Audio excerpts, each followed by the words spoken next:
Hello everyone and welcome back to TCG Psychology, the channel where we turn psychological insights into competitive advantages. Now today we are going to be going through how to reflect on how a tournament went, and we're going to be focusing on Brittany's experience at Lorcana Fest. So Brittany, do you want to give us a bit of an overview to quickly recap what happened at Lorcana Fest? Yeah, so I went to Lorcana Fest, which was my first competitive tournament as a competitive player. There were quite a few people. There were a couple hundred players there. I played 4 rounds against different opponents, all of which I ended up losing each round, but I did win a few games throughout the rounds before I ended up dropping out after 4 rounds and decided to do some side events and different things happening.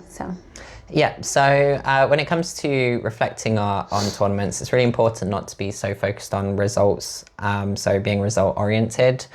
So purely focusing on a tournament as, going 0-4 doesn't necessarily identify for you how to improve and how to get better. And really just everything that you apply to success then becomes how many rounds I win within a tournament itself. But really we want to see that improvement. So what we're going to do today is we're going to go through something known as the Gibbs Reflective Cycle. I have talked about reflecting after tournaments in a previous video, so this is going to be almost how to do that in action. So the first step of the Gibbs Reflective Cycle is to identify the what. So what actually happened, and you need to identify sort of the facts without emotions and feelings attached to them. So Brittany, do you want to highlight a few of the moments during Lorcana Fest that really stick out to you on areas that you want to focus on for this reflective process, and again try and keep the emotion out of? Yeah, so the first game I think was a big point of it. Going into it, experiencing, meeting the different players, experiencing just kind of the environment of it, there were just so many different kinds of players, so many different kinds of decks. I didn't really know what to expect. So coming across the first deck, I just spent a lot of time trying to think about, okay, what kinds of things might she be pulling out? What kinds of things in my deck would I want to be focusing on? Looking at my hand, trying to think about, we've talked about in the past, like focusing on one route, like there might be 4 or 5 different ways that I could go, but trying to focus on the one that I think would be the most successful. So I spent a lot of time just trying to think through that and see how it actually come out in a game, because it was my very first game. And through that experience, then in the second and the third game, then I was able to kind of think about, oh, that didn't work so well against that deck, or that worked a little bit better. This is something I want to try and get out during that deck. So that was kind of one of the main things, was just thinking through the different routes and how it could all work. And I think another one was probably my second opponent, because it was the first major deck that I'd come across that would be like a meta deck. And so that one was a massive learning experience, because it was a completely different way of playing that I'd never actually really played before. I hadn't played in that kind of way before. So that was just trying to figure out how my deck would work against that deck as well. But I learned very quickly that my deck was not super effective against the meta deck, which ended up being one of the most popular decks to play at that tournament. Yeah, so I guess the what then would be those 3 key points of the scale of a large tournament, sort of that environment that you're being put into at a larger tournament. You've got the analysis of opponents' decks, so identifying what deck they're playing and what cards they're playing as quickly as possible. And then you've also got the experience of playing into the meta, so the meta decks as well. So as we go through this process, we're going to just focus on one, so this isn't a crazy long video. But if you're going to go through this process at home, I'd identify probably around 3 to 4 key points from a tournament, and then go through the whole reflective cycle for each of those points, if you really want to put in the effort to figure out what to focus on moving forward. So of those 3 points, Brittany, what stands out to you the most that you want to talk about today? I would say probably the experience of playing into the meta deck, or even just different kinds of decks, and thinking through that process, because that was the thing that kind of threw me off the most at the tournament, was just I hadn't really experienced something like that before. Yep, okay, so then we'll focus on playing into the meta then for this video. Now, moving on to the second step of the Gibbs Reflective Cycle, we'll now focus on the feelings. So now we're going to think about how it made you feel within that moment. It's really important to bring emotions into the reflective cycle, because what we want to be able to identify is, first of all, what emotions did we experience, and then what parts of those emotions do we want to experience more of going forward, or do we want to experience different emotions going forward, and which emotions do we want to try and reduce moving forward as well. Again, we've talked about this on the channel previously about how emotions can impact our performance, so being aware of emotions can be really important in this stage. So thinking about that second game then specifically, playing into the meta deck, what kind of emotions did you experience? Well, I immediately felt like I'd underestimated the different kinds of decks I might come across. I realized that I'd only really played one kind of deck, and I'd mostly played against that kind of deck, a deck that's quite fun, but maybe takes a little bit longer to get into it. I never really played against a deck that either just kind of rushes through, like an aggro deck, or that deck specifically. The thing that kept throwing me off was he kept pulling cards that allowed him to just wipe my board before I was able to do anything. And my deck was formed fully on being able to slowly build up a good board. And so he knew the cards quite well, which I didn't know the cards as well as I wish I had. But I just very quickly became overwhelmed and didn't really know how to adapt to playing in that way, because I knew exactly how my deck would work really well if it worked well. But I didn't really know how to adapt my deck in a way that would work well in that scenario. For example, him being able to wipe my board or make it so that my most powerful characters can't do anything or can't challenge or quest or things like that. So he had a card that he just kept constantly making it so, like, for example, my big Mulan couldn't quest or my big Mulan couldn't challenge. And then there was no point, there was nothing I could do. So I kept ending up getting forced to quest, which I wasn't used to playing my deck that way. So I think I just very quickly became overwhelmed and then just didn't really know how to adapt in the moment. So I ended a couple of those games just feeling a little bit frustrated, because I just, I don't know, I felt like it just passed me by, and I was like, I felt like I was drowning a little bit. I didn't know what to do. Yeah, so you got overwhelmed, frustrated, sort of underestimating the opponent and the deck. When it comes to playing into a meta deck, then what sort of emotions do you want to feel going into that matchup? I mean, I think it would be natural to feel maybe a little bit anxious or nervous going into it, because you're still, in any game, you're still going to be trying to figure out what cards they might have and how their deck works within the first game. But I think by the second game, I would rather feel a little bit more confident, like, okay, how can I reroute my thinking? I'm not going to go for this.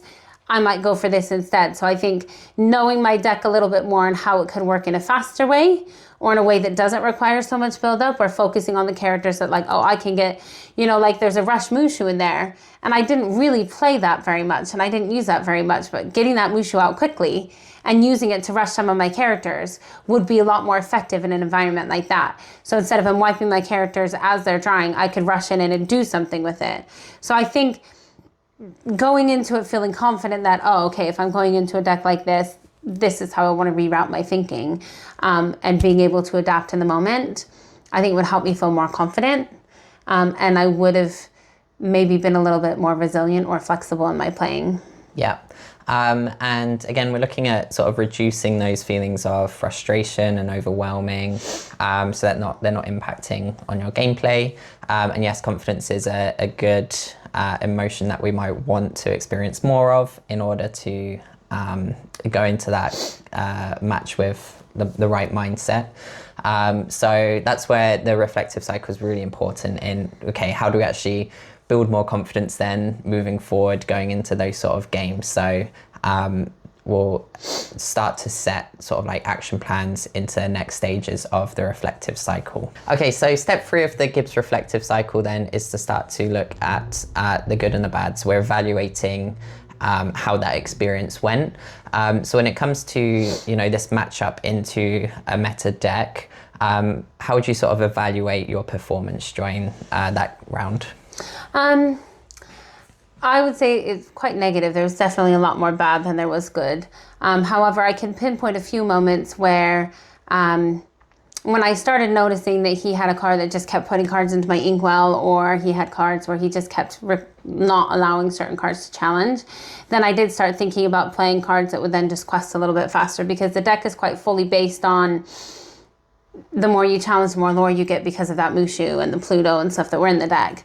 So I started thinking a little bit more about, okay, well, how can I quest quickly? So I did shift my gameplay to a point where, okay, well, these 2 cards quest for 2 or 3 lore, so let's get some of those out and get them questing if I can't challenge. And I was able to build up my lore quite a bit. I would say in the second game especially, we were only a few lore off of each other, and he just happened to kind of tip it over to winning. But I would say thinking a little bit more and trying, I think it was a really good experience for me because I had never come across anything like that before. And I hadn't even considered different ways to play. I had a very fixed mindset in the way that I played Lorcana. And after having played that, I felt like I did play better throughout the rest of the day, because I started thinking a little bit more about different ways that I could adapt and different approaches that I could have within playing, especially coming, because I actually played the meta deck 2 times in a row. So I played with the first guy, and then the second guy, it was very similar cards. And so by then I did learn that my deck didn't do super well against that meta deck. But I do feel like the actual plays that I had within the game were a little bit more effective, and I started branching out and trying some different routes, like I said, with that Rush Mushu and some of my lower cost characters that could quest quite quickly. And in the second meta deck that I played against, it didn't have as many that were just putting it into my inkwell. It was just a lot better at clearing my board. Yeah, so in terms of strengths then, I think any experienced TCG player out there would say that the importance of adapting to what your opponent is doing is hugely important. So to start doing that process at the tournament is obviously a positive, so that's something that you want to take into future tournaments as well. In terms of specific areas that you want to focus on for sort of what didn't go so well, what would be some of the aspects of that game that you'd highlight that you don't feel like you played so well in? Well, as I started doing a little bit worse, I started forgetting things or making silly mistakes. There were a couple of times that I didn't draw a card when I could have. I forgot to draw at the beginning of a turn, some of those things. So that one, like trying not to let it affect me as much when I could feel that it wasn't going well, definitely is a big one. Still being able to do the basics of the game and remember those. I would say another one is maybe, I think another area that I struggled in a bit was just because I hadn't experienced something like that, my stamina. I started to just, especially after I lost a couple of times, I was like, well, what's the point? I'm not going to win, you know? So I think I started getting a little bit down on myself as well as the day drew on. It was hard for me to go into another round like fresh, like, yep, okay, this could be the round. Even though I knew the way that tournaments work, the longer I went on, the more likely it was I was going to be matched up against someone like me, someone with similar abilities that had won the same amount that I had. And you kept telling me that, but it still was really hard to go into it. Like, okay, you know, I tried really hard, but I do think probably just the stamina and within the actual game, trying not to get too down on myself, because I'm very quick to, if I don't do well, I'm very quick, especially with Lorcana for some reason, to just tell myself I'm just not good at games like this. My brain doesn't think this way. I'm the type of person that really struggles if I'm not good at something. And so it's hard for me when I find something that I'm not good at naturally or initially, and to put the work into it to get better. So I think a lot of it would probably just be kind of the mental blocks that I kept coming across. And accepting and being okay with the way it went. I kept telling myself, oh yeah, it's fine, I'm enjoying it, but deep down I don't think I really was as much as I thought. Yeah, and that really goes back to sort of those key points of, you mentioned being in a fixed mindset, and that's something that you feel like you can actually go into regardless of what the environment is. So that's something that we can sort of analyze as part of this reflective process to determine, you know, what steps and actions can we do moving forward to try and sort of improve that performance during tournament gameplay. So that leads us into step 4 of the reflective cycle, which is now to sort of analyze those key points that we've identified from this experience of going into meta decks. So now we're trying to make sense of it through, you know, it could be theories, it could be your experiences. So from a psychological point of view, we'll focus on this idea of fixed versus growth mindset. So that experience of getting frustrated at yourself, almost annoyed that you're not doing well and you're not naturally just performing well in that sort of environment.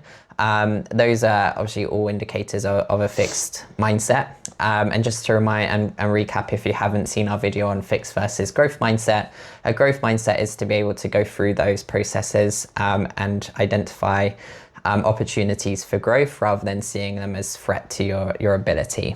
So in terms of how you viewed your performance during that match up into a meta deck, how would you describe the way you sort of focused your attention and the kinds of things that you were telling yourself in the moment?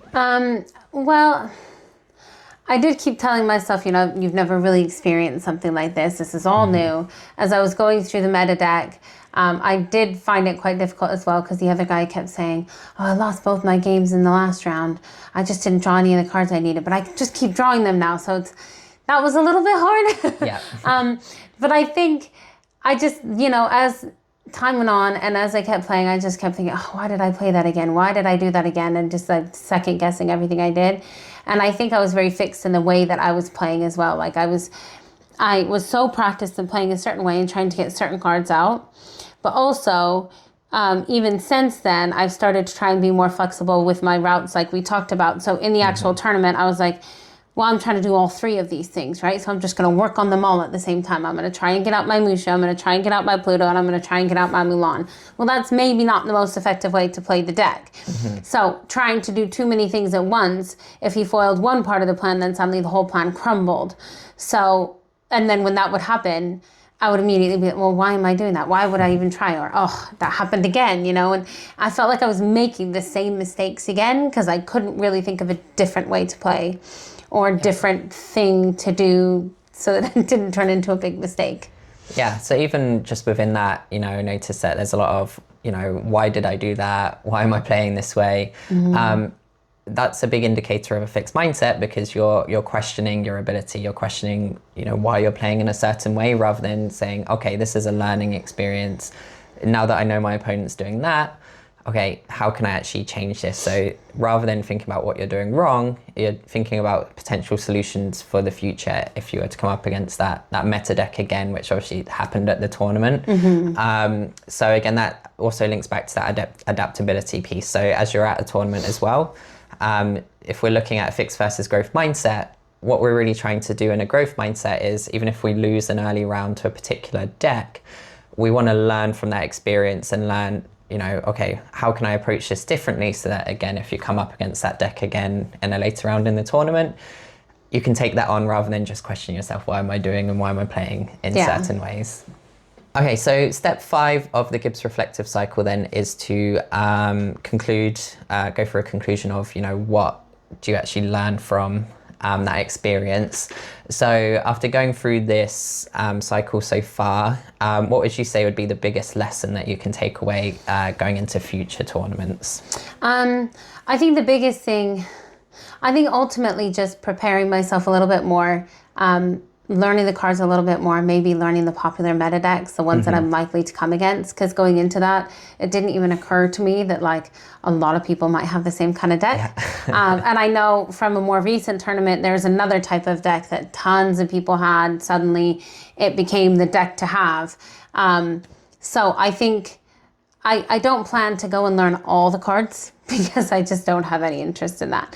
But I do think maybe being aware of some of the things that I might come against and tweaking my deck a little bit or learning how my deck would work against that. So like after the tournament, I started learning, oh, well, this deck doesn't work super well against that in this way. So let's think about a different way to play it. For example, we started playing and you talked about wanting to build an aggro deck. So I tried playing my deck against that and learned very quickly, okay, well, that's not going to work. So I kind of forced myself to think about some of the different ways that it could play into a certain kind of deck. So if you have a deck that you already want to play, then I would say figuring out how to play that deck against the meta deck or ones that are similar to it, especially certain cards, or, changing out a few cards in your deck and adding some cards in there. Like there were so many times that I wished I had a few more action cards in my deck where I could just quickly take out some of their characters.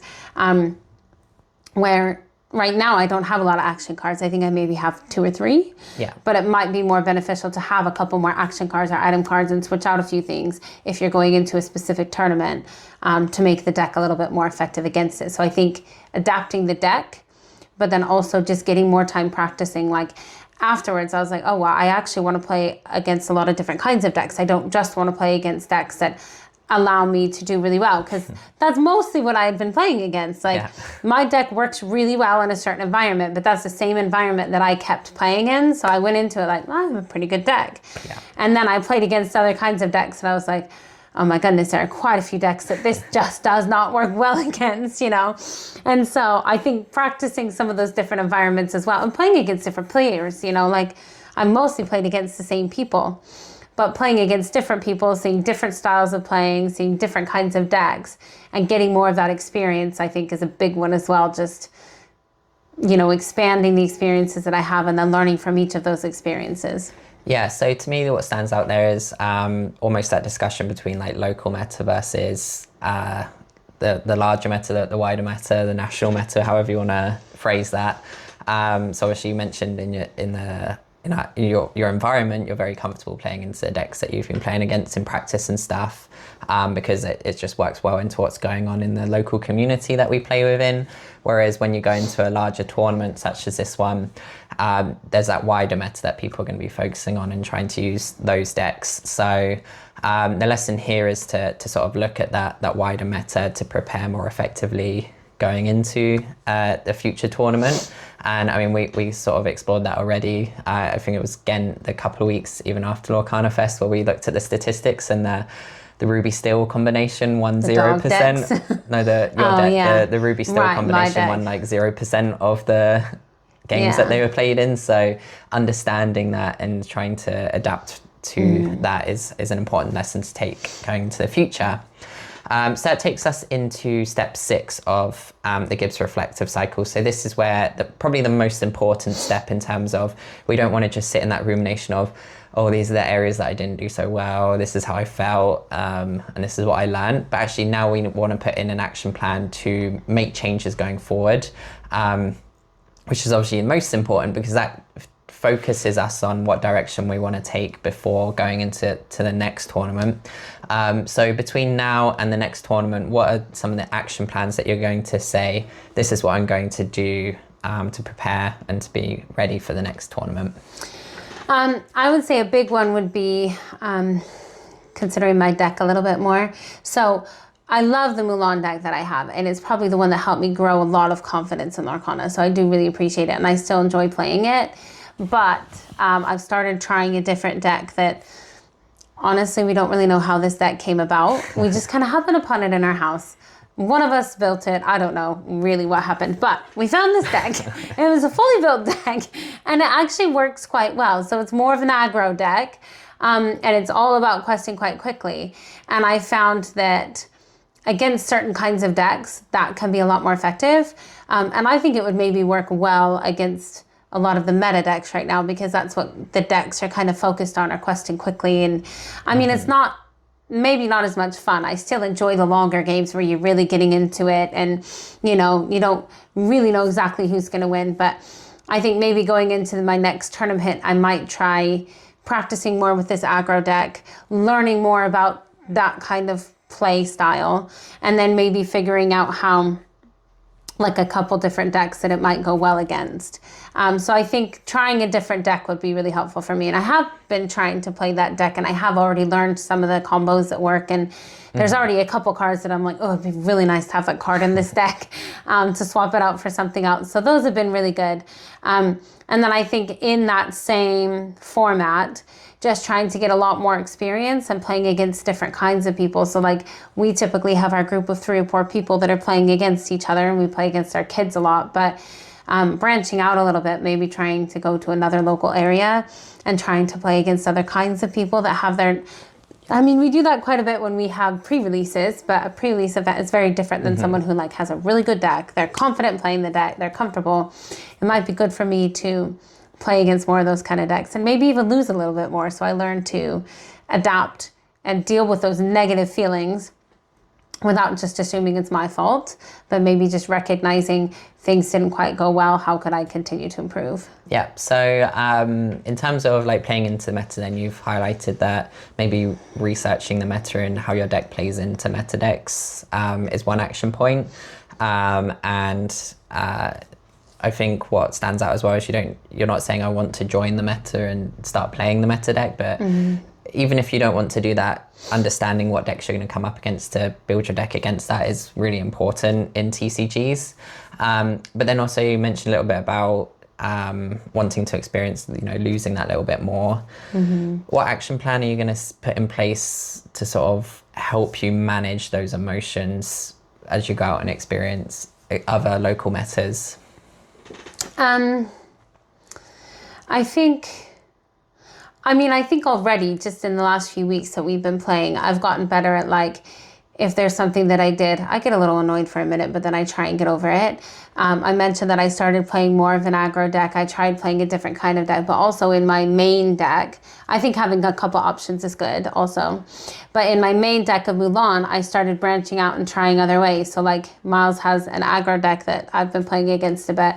So when I play against it with that, I'm trying to get out my Mushu that rushes, or I'm trying to get out my Li Shang that can, challenge ready characters. I also know if I get out some of my bigger characters, his deck is all built on quick questing, but very low attack characters. So if I can wipe his board pretty quickly early on, then he's kind of out of luck. So I think learning a little bit more about some of those decks, but I think in the moment when I'm coming against some of those cards, and as I get a little bit more familiar with it, just trying to think about, okay, like each time that I play, I made a quick mistake. Let's move on. Let's think about what we can do from there on out. And I know in the gameplay video that we did a couple of weeks ago, you talked about like you, instead of just staring at your cards constantly, thinking about all the different ways that you could do it. Like, your card, set it down for a minute, really be in the moment.